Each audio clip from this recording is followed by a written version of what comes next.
This is one of the most famous photographs in American history. A woman in tattered clothes is staring intently into the distance, while the kids hide their faces behind her shoulders. Other angles suggest that the woman with children is sitting somewhere in the middle of a wasteland in a homemade tent. In the migrant camp, where people flocked who had lost their homes and were looking for any kind of work. In these camps, there were not only hundreds but tens of thousands of people nationwide, including right in the heart of New York, in Central Park. But how did the USA end up in such a mess, when just a few years ago, brand new cars were driving down the streets of New York, famous American skyscrapers were being built, and movie theaters and restaurants were packed to the brim?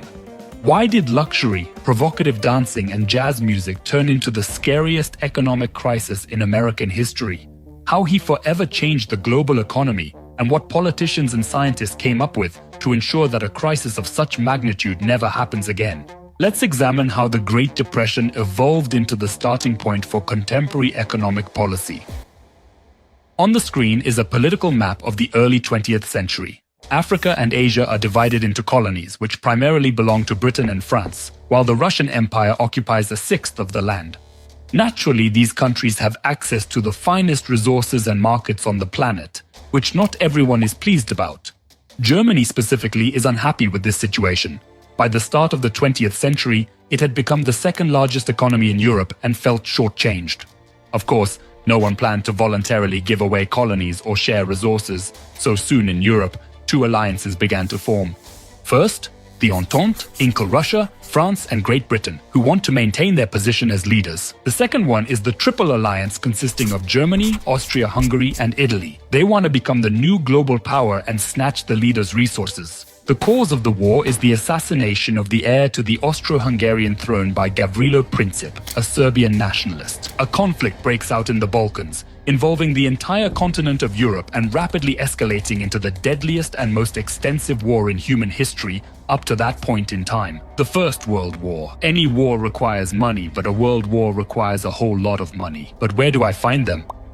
If you keep printing stamps and pounds non-stop, they will soon be worthless. You can't buy anything with this money, and the country's economy will collapse due to hyperinflation. To prevent this and keep fighting, we gotta find some money somewhere. One question, where? And the answer was simple. On the other side of the world, across the Atlantic, there was this one country whose economy hadn't been affected by the war yet. At the start of the 20th century, the US economy got a real boost thanks to the First World War. With a well-developed industry and agriculture, the USA became major suppliers of weapons, ammunition, food, and other products to the Entente countries. While Europe fought, the USA gave loans, built factories and plants where hundreds of thousands worked amidst the chaos of war. Europe tangled, USA prospered. So, thanks to the First World War, the United States obtained for themselves a great market and reduced their unemployment rate. Just saying, the volume of exports from the United States during the war increased by a factor of 9. And you can only imagine the tremendous impact it had on the American economy. And besides, Americans mostly accepted payment for their goods in gold. So by the end of the war, the USA became the owners of the largest gold bullion reserves in the world, which at that time were a guarantee of national economic stability. When the First World War finally ended, it turned out that many inventions had been perfected during the war that could be easily used in peacetime, from radio to commercial aviation. Thanks to the state-of-the-art conveyor, factories were able to produce exponentially more goods than before. The market is filled not only with cars and radios. There are goods that weren't there before: refrigerators, electric ovens, blenders, movie cameras, and much more. But all of this still needed to be sold to the consumer, who didn't even know they needed it. Manufacturers started pouring huge amounts of money into advertising. Luckily, with the rise of radio cinema, promoting products has become much easier. For those who didn't have enough money for a fancy new life, the banks kindly offered loans. Thanks to this, for the first time in human history, buying expensive goods became available to the masses. Just saying, by the end of the 1920s, around 90% of all cars bought in the USA were purchased on installment plans. And that's how the culture of consumption from living on credit was born. Especially after the war, people wanted to enjoy life. So the streets of American cities quickly filled with brand new cars, clubs and restaurants with the sounds of jazz, and comedy movies with Charlie Chaplin were constantly playing on the screen. At this time in New York, they are building the tallest skyscrapers in America. And on Broadway, Young girls with short haircuts and equally short skirts are dancing. This is the roaring 20s period in the USA, and the authorities of the country don't meddle in what's already working well. They're lowering interest rates even more to stimulate the economy. Money became cheap, and more people were looking for profitable places to invest them. Buying goods, bank deposits, that's all good, but I wanted something really profitable. What could be more profitable than investing in a business? Check out this poster, you guys. The Statue of Liberty is on fire, but from below comes an inspiring call that this cannot be. That's how the US authorities motivated people to buy bonds during World War I. The government used the money it received to fund the army. Stars of that time took the stage in front of the crowds, urging them to buy bonds and support the country during a tough period. And for many Americans, these bonds have become their first experience of investing, which used to be a privilege of the wealthy. So when interest rates on bank deposits in the US dropped in the 1920s and there was an excess of money, many people started buying stocks and bonds because they were already somewhat familiar with them. Of course, regular Americans didn't analyze the market. They just saw their neighbor Bob invest $1,000 in stocks a year ago, and today his capital has doubled. So everyone rushed to the stock exchange. Prices were rising along with demand. For example, over the course of 6 years, stocks of American electric utility companies have skyrocketed by 230%, while the price of the automotive corporation General Motors has soared by 40 times. Mars took off 40 times. Seeing such crazy numbers, people lost all sense of risk and were investing in stocks even with other people's money. Brokers, seeing such a huge demand for investments, were offering clients margin trading. This is a service where you can only deposit 10% of the total amount and the broker will take care of the rest. Then you can make a ton of money having a small capital on hand. Of course, if you don't guess the stock price, you'll lose your money and be in debt on top of that. But when everything is growing, there's nothing to be afraid of. On August 11th, 1928, President Herbert Hoover will say that today, in America, we are closer to the final victory over poverty than ever before in the history of any country. So what the hell happened then? To understand if there is a bubble in the market or not, you can look at the coefficient called P to E. He literally shows how much the company is worth and how much it earns. By dividing one by the other, we understand how quickly our investments in it will pay off. For example, if a company is worth 5 million and its annual profit is 1 million, it means that by buying this stock, you will break even in 5 years.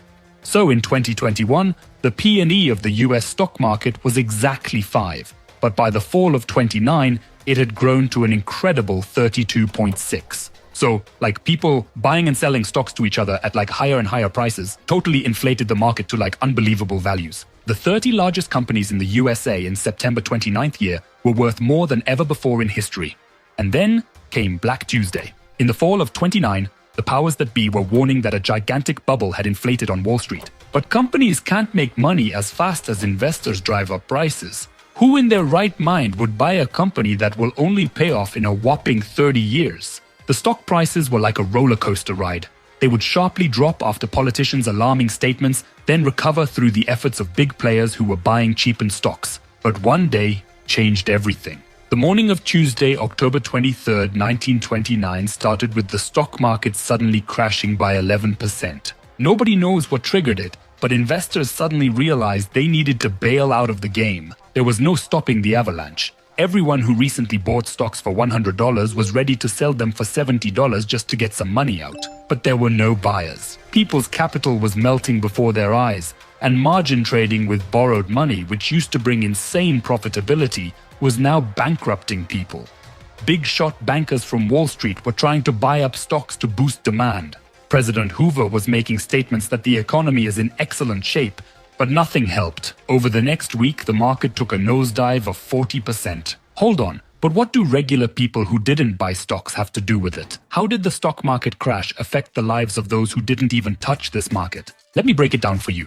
In the USA at the beginning of the 20th century, banks had two functions combined. They could speculate on securities and at the same time accept funds from depositors for safekeeping. In theory, these are different types of businesses, but they were introduced by the same organizations.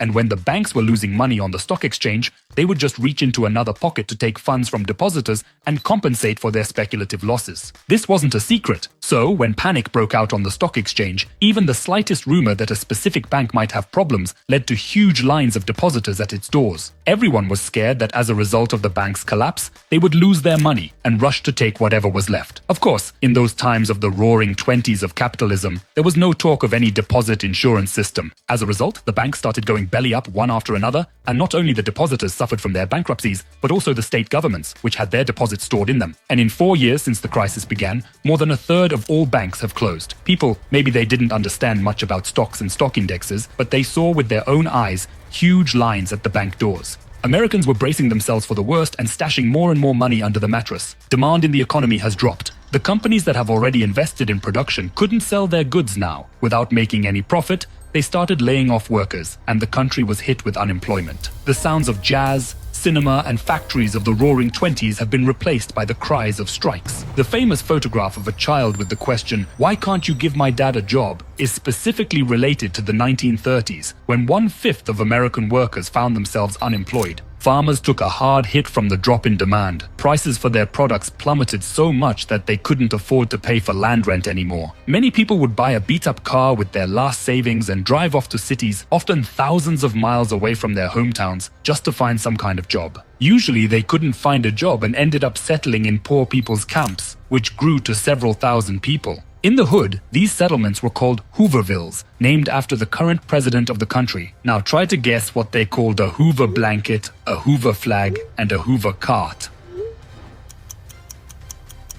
A blanket was called a newspaper in which homeless people were wrapped, a Hoover flag was an inside-out pocket of clothing, and a cart was a horse-drawn car because the tank was empty. That's how speculation on the stock market led to the bankruptcy of banks, and in turn, to the impoverishment of citizens and the bankruptcy of enterprises. Everyone was cutting their expenses, which caused prices to drop, and along with them, the revenue of the surviving companies was also falling, leading to new layoffs, and so it goes round and round. In economics, this process is called a deflationary spiral. As a result of her spinning, industrial production in the USA plummeted by 47%, and the unemployment rate broke all records in the country's history. And what about the authorities? What were they up to? The Hoover government believed that the market is a self-regulating mechanism that will take care of itself. If a company goes bankrupt, it means it's not efficient, and a more successful company will take its place. That was the main economic theory of those years. And if the course of the Great Depression could be explained back then, economists didn't know how to overcome it. The authorities were constantly raising and lowering rates, trying to allocate money for subsidies to enterprises, and then cutting budgetary expenses. Of course, such wishy-washy politics didn't yield any results. So that's why Hoover got his ass kicked in the next presidential election, and Franklin Roosevelt took his place. Roosevelt's government was able to come up with a whole new approach that became the foundation of modern economic policy for any country. Roosevelt got down to business just a day after taking office. On March 5th, 1933, he issued a decree to shut down all the banks in the country for 3 days. This measure gave the authorities some time to think about their next moves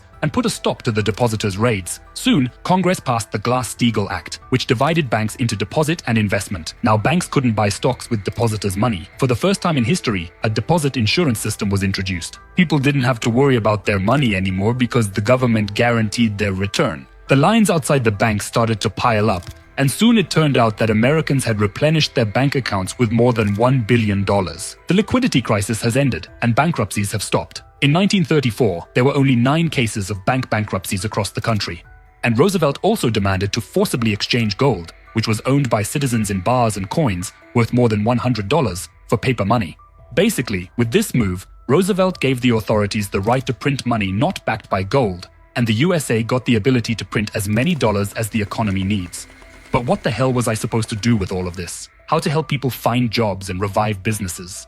Roosevelt rejected the principle of non-interference in the economy and based his new course on the idea of economist John Keynes, whose name would later be given to a whole economic school, Keynesianism.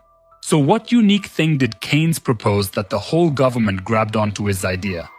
So here's the deal with Keynes. In economics, one person's income is another person's expenses. So when people stop spending money, the economy slows down. But people will always save a portion of their income, no matter how much they earn. And most importantly, the more money you make, the bigger chunk you'll be setting aside for a rainy day. That's just how the cookie crumbles, psychologically speaking. So if the economy is stuck, we gotta find ways to make people spend money, like by any means necessary. The market itself will eventually solve this problem, but at the cost of hundreds of thousands of lives. That's why the government needs to spend money actively, placing orders for road construction, goods delivery, and providing various services. Then companies will hire people and start paying them salaries. Former unemployed people will now be able to buy food, clothes, and electronics. And companies, seeing this, will start producing even more goods. So the deflationary spiral will spin in the opposite direction. Alright, but where are they gonna get the money for such expensive tricks? Oh, remember when Roosevelt basically ditched the gold standard, confiscated gold to strengthen the economy, and got the green light to print new money like there's no tomorrow? Now, it was easy to pump as much money into the economy as needed. And now it seems obvious to us, but back then it was a completely new invention. Following this logic, the Roosevelt government organized public works, provided compensation to farmers, and made it easier to obtain mortgage loans. All these measures were supposed to instill hope for a bright future in Americans and restore citizens' trust in the government. These measures really pushed the economy towards recovery. The GDP growth rates have significantly increased, but the flip side became the increase in the national debt, which almost doubled, as well as the budget deficit, which grew by 1.5 times. So, by pulling the economy out of the crisis, Roosevelt's government laid the foundation for future difficulties in the American economy. While the USA was busy fighting the crisis, other countries were just getting sucked into it. Australia, Canada, and Chile got hit the hardest by the Great Depression because they were closely tied to trade with the United States. European countries weren't as heavily dependent on this trade, but they did invest in the American economy, and those European banks that held too many assets in the US economy began to crumble. Germany suffered the most from the financial crisis, and they already had to pay huge reparations. This crisis brought about social unrest and political upheaval, which led to the rise of radical forces in the country and ultimately sparked World War II. Finally, it was a new conflict that helped overcome the Great Depression in the USA. The story of lending European countries and supplying them with various goods has repeated itself. Only now, after the war was over, the government knew what to do, and the country plunged into the golden age of capitalism. So it turns out that the crisis of the late 20s wasn't just a turning point in history, but it also changed the way economists think. If before they thought that it wasn't necessary to interfere in the market's work, and it would heal itself, then after the Great Depression it became clear otherwise. Starting from the 50s, all developed countries during an economic boom raised taxes and cut budget expenses. This is done so that in a crisis you spend money to maintain demand. This policy is called counter-cyclical, and it's the one that prevents crises from reaching the horrors of the Great Depression. A shining example of such a policy was seen during the coronavirus epidemic, when governments around the world flooded the economy with cheap money, provided tax breaks, and subsidized loans. Of course, all this doesn't mean that there were no crises after the Great Depression. They were, but completely different.